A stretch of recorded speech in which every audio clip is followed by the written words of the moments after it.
Welcome back to the Now Morning Show. So we're continuing the conversation on a very special edition of Now.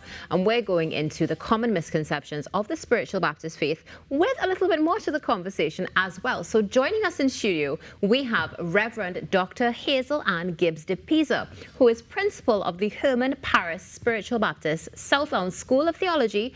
But get this, we are calling principal teacher Hazel. Good morning, Teacher Hazel. How are you? Good morning, my dear. Thank you very much. And I am blessed and highly favored. And it's excellent to have you in studio with us to bring such incredible energy. And thank you for taking the time out as well, because I mean, you're a reverend, you're a principal, and theology is definitely something that can take up a lot of time. So we appreciate it. And let's go into the conversation immediately. I mean, where the faith was before versus where we are now in the faith. What can you share with us on that? Where the faith was before, we were down in the doldrums, we were beaten, we were persecuted, we were pushed aside. As a matter of fact, the effort really was to eliminate us entirely. And that was the perception even before they passed the Prohibition Ordinance.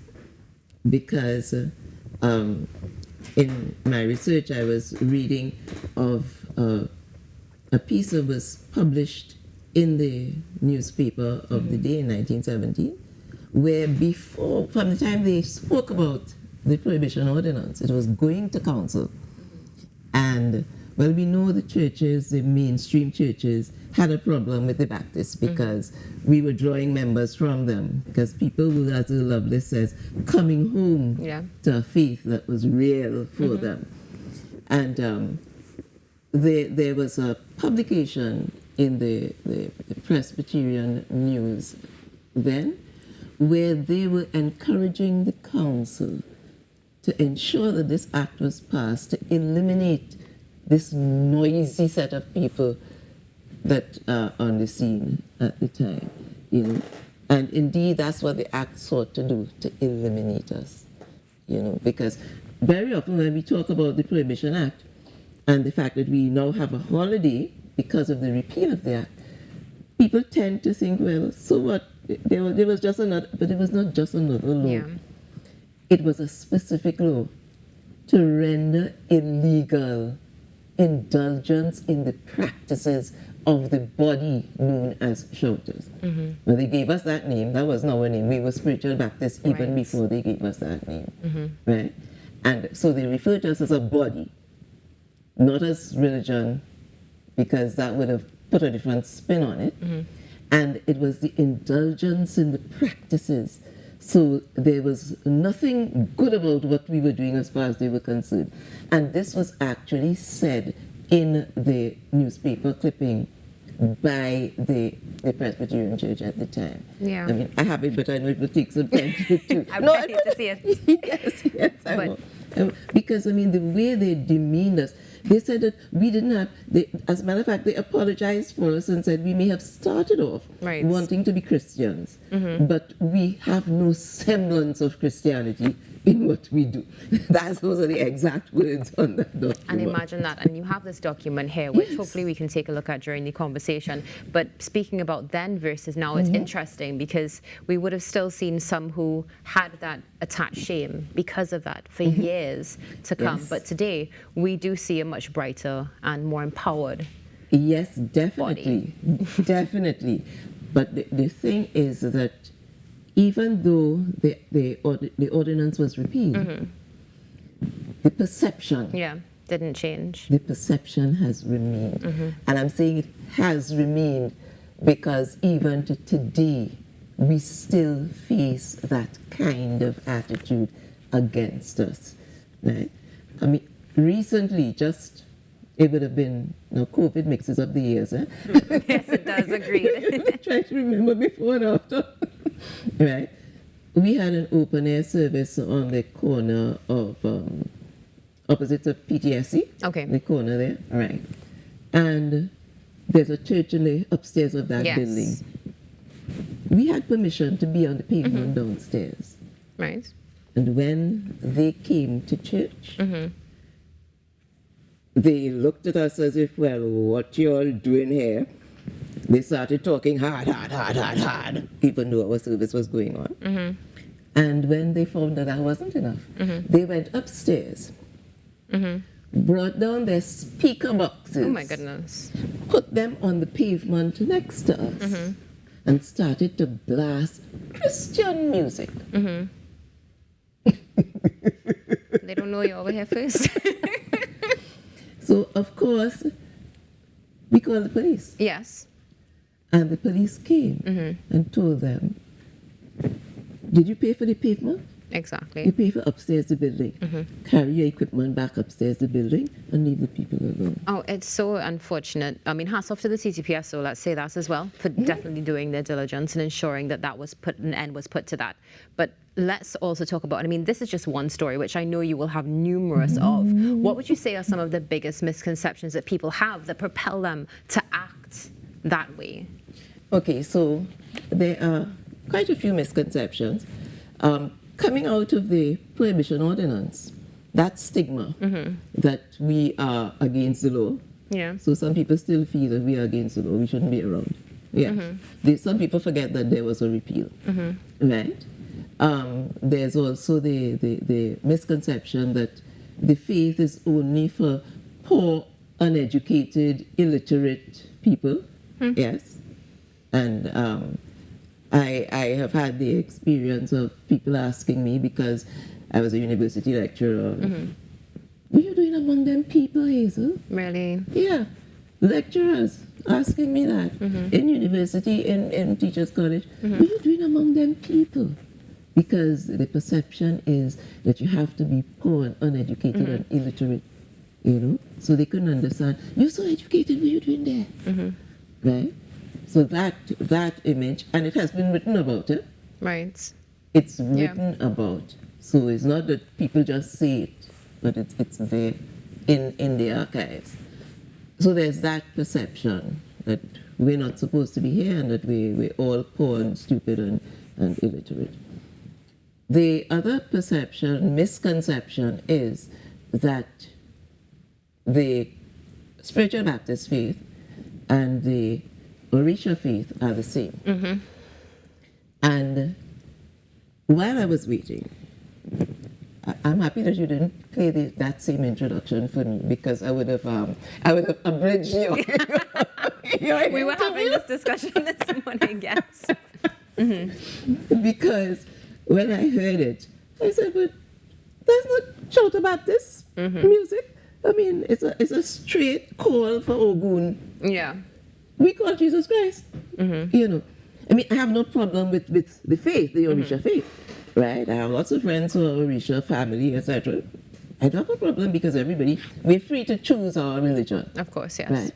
But identify me with who I am. And this is something we've not been able to get the community of Trinidad and Tobago to understand. They insist, and it has happened, it has happened, okay, with the little thing that you all have, the little ad that you have. I saw it even at the, it was done for the PNM Spiritual Baptist affair that they had a few days ago, right? And I'm saying, but how they could write Spiritual Baptist and they're playing the music of the Orisha faith, right? It happened even in UTT while I was there, and they did a Spiritual Baptist thing, and it was a straight Orisha production. Yeah.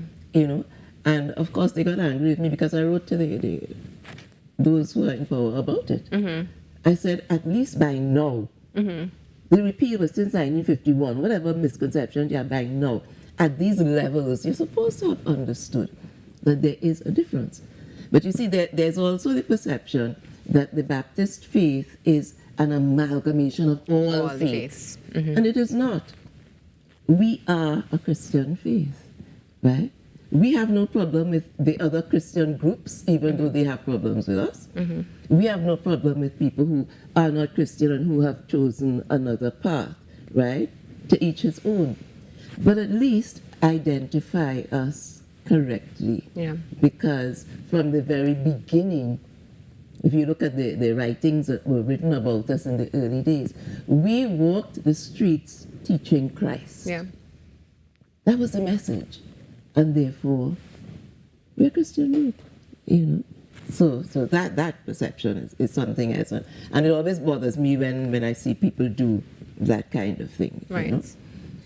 And the other perception is that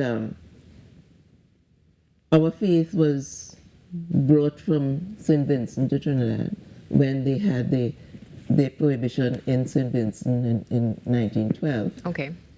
And then they had it here in 1917.